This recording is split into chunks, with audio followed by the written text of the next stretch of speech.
Kia will be debuting the 2020 Kia Seltos on June 20th.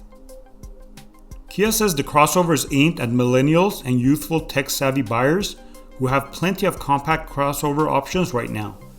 It's a jam-packed segment, meaning Kia will have to really set the Seltos apart for customers to take notice.